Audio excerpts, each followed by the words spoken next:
Welcome back to Sledgehammer Horror, guys. I am Ken Sledge, and let's talk horror. Now, today I am joined by the amazing Tyrone Williams. Tyrone, how you doing today, man?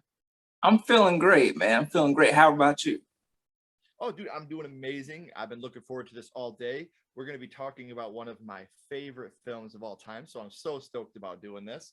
But before we do that, I want to talk about you a little bit, Tyrone.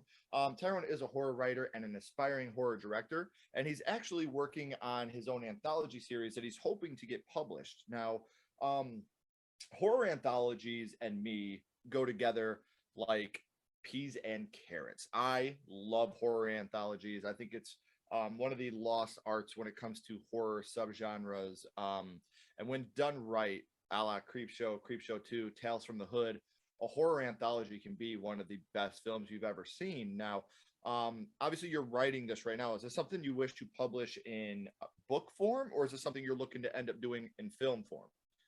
I think in the first getting it published in book form, and then along the line, hopefully getting it published and we're getting it produced in film form. Because growing up, like you said, the creep shows and the Tales from the Hoods and stuff like that, or the was it Tales from the Crypt. Like you just fall in love with these little how someone can tell a story so tightly knit in a certain amount of time and get their point across, and it can be funny, it can be scary. So yeah. Oh, I agree. And if it had Tales in the title, whether it was Tales from the Hood, Tales from the Crypt, Tales from the Dark Side, all these movies meant so much to me. And it's funny because I actually, when it comes to being the film, I wasn't a huge fan of the Tales from the Crypt films. I liked the TV show, but I feel like the Tales from the Hood. Dang it, I keep saying Tales from the Hood. Sorry, Tales from the Hood is one of my favorite movies of all time. But the Tales from the Crypt, the TV show was an anthology, and the movies were not. They were just, Bordello of Blood and whatnot. They were all just a straight movie. But I'm a huge fan of Tales from the Crypt, the TV show. I'm a huge fan of Tales from the Hood 1 and 3. Skip 2 in the Tales from the Hood franchise. Wasn't really a huge fan. And then Tales from the Dark Side, obviously. I think Tales from the Dark Side is absolutely phenomenal. So please, one thing I do want to mention real quick. You guys can follow along with Tyrone and everything he's doing, so you can stay up to date about the book and hopefully within the next couple of years his directorial debut. And you can check that out by following him on social media right down here in the link. So make sure you are clicking these links and subscribing to him and following him on social media so you can make sure that you stay up to date on everything he's doing. Now, while you're doing that on Instagram, you may notice that he brings horror content creators on live and they talk about them. He interviews them and talk about their love of horror and everything. So what got you started in doing that on Instagram Live? Well, I was just checking out horror reviews and just different people's opinions on different things. And you just surfing YouTube, and then you're just seeing all these cool people pumping out this content, and I'm like, oh my God, let me follow all the people I possibly can. And then people start connecting, then you start getting more. I guess your algorithm starts switching around and you start getting more and more horror stuff. And I'm like, you know what? If this is the lane that I want to get into, like as far as writing and directing, then I need to get myself around people of the same mindset. I need to start mingling. So it's mainly it's also to talk about horror, but it's also to get myself around people who are passionate about the same things that I'm passionate about. Dude, and I cannot agree with you more. And people that aren't a part of the horror community don't understand. Please don't think I'm talking down on anybody here. That's not who I am. That's not my integrity. But people that aren't a part of the horror community don't understand that this is a family. I've met literally some of the best friends that I have in my life because of Sledgehammer Horror. And I have people that I genuinely call a friend because of our love of horror movies. And I think, I compare it to, comic books has that vibe. Star Trek, Star Wars, they have that vibe. Marvel movies, they have that vibe. And maybe I'm a little biased, but I feel like the horror world is the best. And anytime we can welcome a new member into this world, the best part about it is obviously you have your douchebag gatekeepers. Every community has those. But overall in the horror community, everybody is inclusive. Everybody is loving. We don't care if you're black, white, gay, straight, Jewish, Christian. It doesn't matter. The minute you bring up Freddy Krueger, welcome to prime time, bitch. That's what we're going to talk about. So and it's amazing to see what you're doing over on your channel. And it's August now. you know, when this video premieres, hopefully by now, you'll have seen us working together on his channel as well. So Oh yeah. amazing thing about this is horror starts for us somewhere. And what you're doing now in the horror community, not only with your Instagram live, but with your writing and hopefully soon directing. I'm pulling for you, man. I love your vision.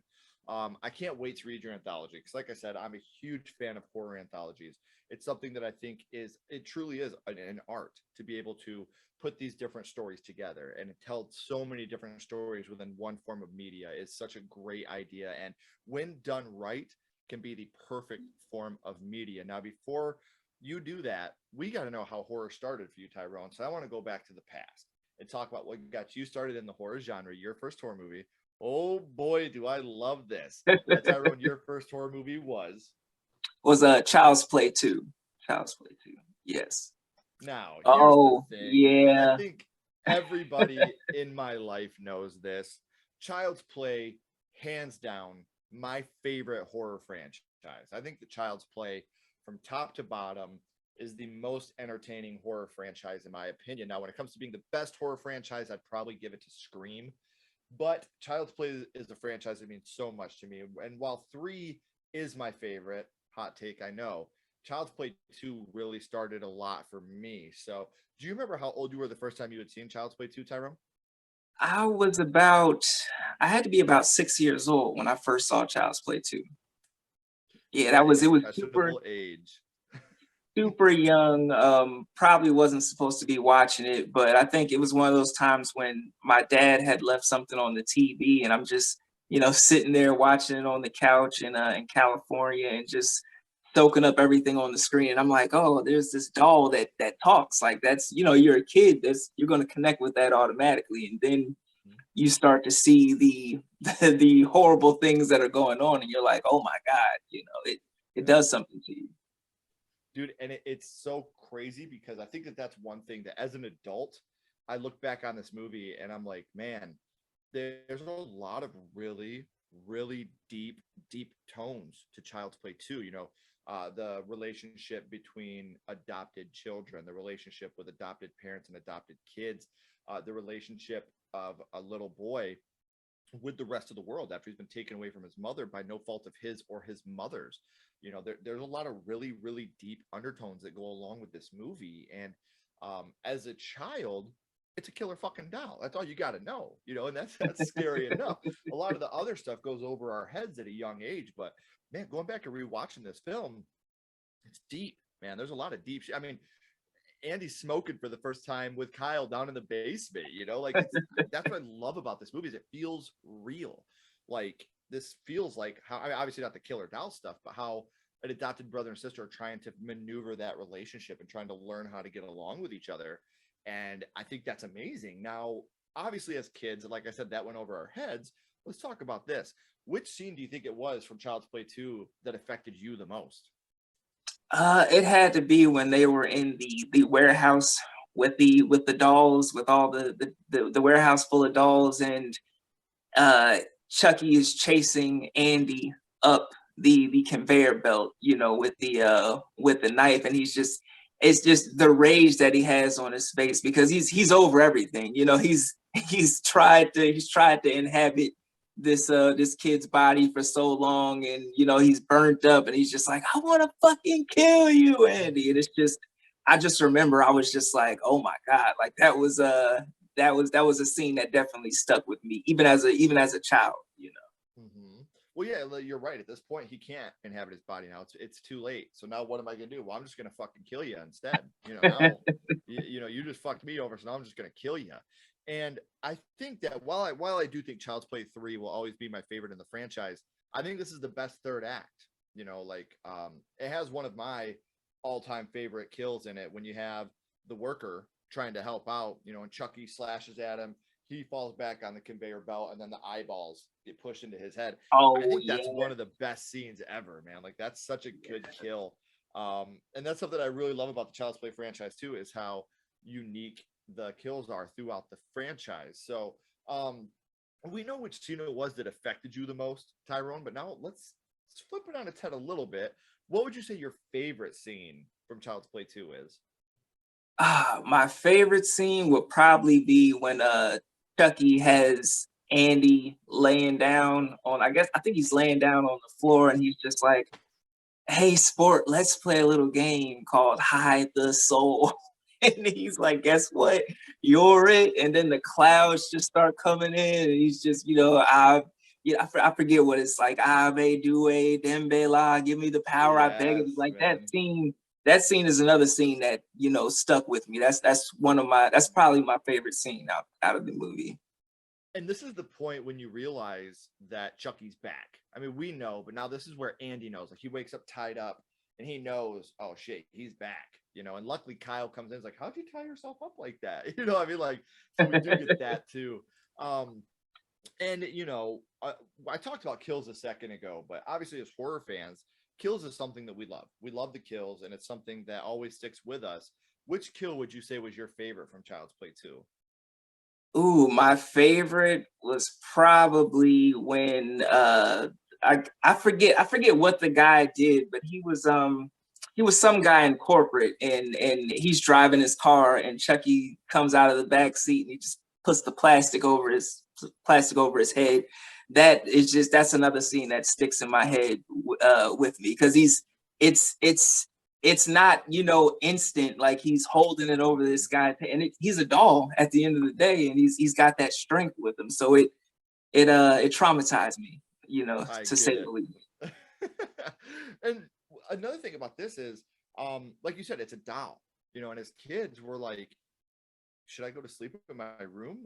For me, I was like, I got a bunch of WWF toys in there. They could wake up and just beat my ass. I'm gonna wake up and Jake the Snake Roberts is gonna DDT me off my bed or something. So, having the action figures as young boys, that's obviously, we see these dolls, and it's something that, it freaks us out as kids, because we're seeing all these things that we love, and now we're seeing this thing on the screen that we're supposed to love is evil and killing people. And one thing about this film, when it comes to the doll itself, this is where you really start to get Chucky with a little bit of comedy, like with the teacher.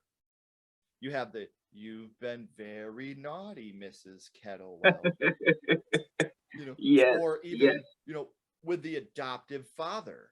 How's it hanging, Phil?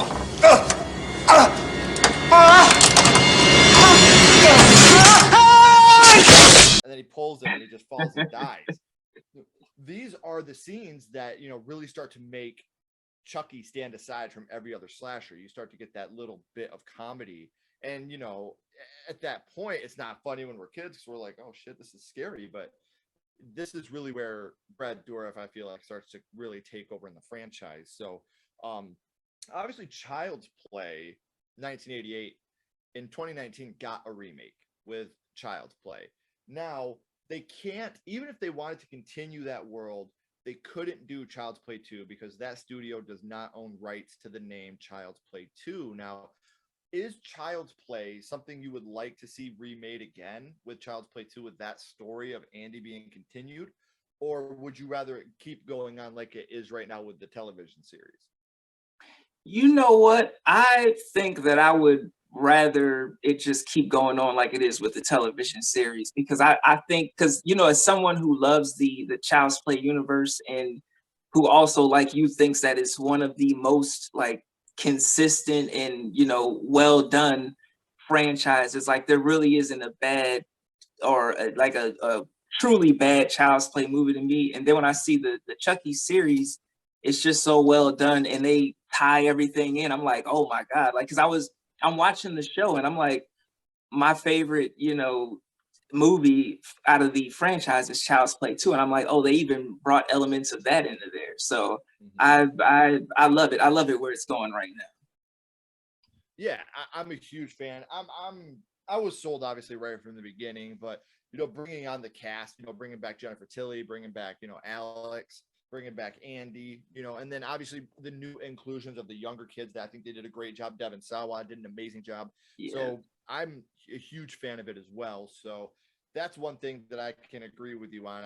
I unlike everybody else, I don't hate Child's Play 2019. I think Child's Play 2019 is awesome. I actually enjoy it a lot, but I wish, instead of calling it Child's Play, they would have called it The Buddy Doll from the world of Child's Play, and made it its own story, rather than trying to adopt the Child's Play moniker, because it didn't have the same feel of a Child's Play movie. but I love it. I think the movie's great. I think the cast is great. The kills are awesome. I think the doll looks fucking stupid. But besides that, I think the movie's really, really good. It's got some of my favorite kills in the whole franchise in that movie, like the creepy janitor dude. I've never been happier to see someone die in a very violent way than that guy. So that guy was a creep. But you know, we talk about Child's Play 2, Child's Play 3, the remake, and your first horror movie being Child's Play 2 and what it meant to you. But now I do want to kind of throw a little bit of a curveball at you here. My little buddy Ghostface is here, Tyrone, and he has a question for you. What's your favorite scary movie, Tyrone? What is your favorite horror movie of all time? You know, that's a hard one, especially as I get older. It, you know, things start to evolve. You start to like you brought up earlier. You start to pick up on certain things that you didn't pick up on before. But I would have to say the shirt that I'm wearing right now, the Evil Dead. The Evil Dead's gotta be my favorite all time. Favorite, and the original. Although I did enjoy the sequels, but the very first one, the horror elements in there, and just what they did with the budget and everything, and the prosthetics is just like top notch to me. I'm a huge fan of the Evil Dead franchise. I even Ash vs. Evil Dead I thought was great, and that's another remake that I thought was absolutely perfect. Was the Evil Dead remake. I love how they took the basic idea of the original, but Fede Alvarez made it his own, and I thought it was brilliant. It wasn't just a bunch of kids going to party at a cabin. Like, they're going to take their sister out there to kick off dope. You know what I mean? Like, she had overdosed, she died. They got her to come back. She needs to kick her heroin habit, so they're taking her out there. She flushes their dope down the drain, and then all this shit starts happening. Like, I thought that was brilliant. Like, they took it and they made it smart. It wasn't just, hey, let's go party in the woods. They made their own story and made it great. So, but again, very consistent franchise. Whether it's the first one, I think the second one's my favorite of the franchise. But again, agree to disagree. If you're gonna put on an Evil Dead movie, I'm gonna sit there and watch it because it's gonna be amazing. And I've probably in my life quoted Army of Darkness more than any other movie. Whether this is my boomstick or whatever. Like, I think that Army of Darkness is another great movie. So, man, I do want to thank you for coming on here, Tyrone, and kicking it with me for a little bit and explaining to everybody about your first horror movie and what it means to you and your favorite horror movie. But now, my friend, we are at the end of the third act. The credits are about to roll, but before they do, we always end this with the same question, and we go back to a skull count. Now, what we're doing here, my friend, we are not ranking Child's Play 2 on acting, production, score, quality, nothing like that. What we're going to do is rank it on a skull count, 0 skulls being not effective, 5 being very effective. And what we're doing is ranking it on how much it affected you on first viewing. So, like I said, 0 being not effective, 5 being extremely effective. What would your ranking of Child's Play 2 be? I'm gonna have to say 5 because I think I burnt that VHS tape out, man. Like that I had that thing on VHS, and it just plays, and then the credits roll, and then it just rewinds and then plays again. I think I burnt that thing out. Dude, I feel you, because that was me with House from 1986. I wore that VHS out, man. So again, I want to remind everybody before you go, we have some links down here that need clicking and need you to show some love. So make sure you're following him on social media so you can stay up to date on everything that he's doing. You don't have to wait for me to update you. You can get it from the horse's mouth. So Tyrone, please don't go anywhere, my friend. I got a couple more questions for you. No problem. Everybody else, as always, keep talking horror, stay what you are, and we'll see you guys soon.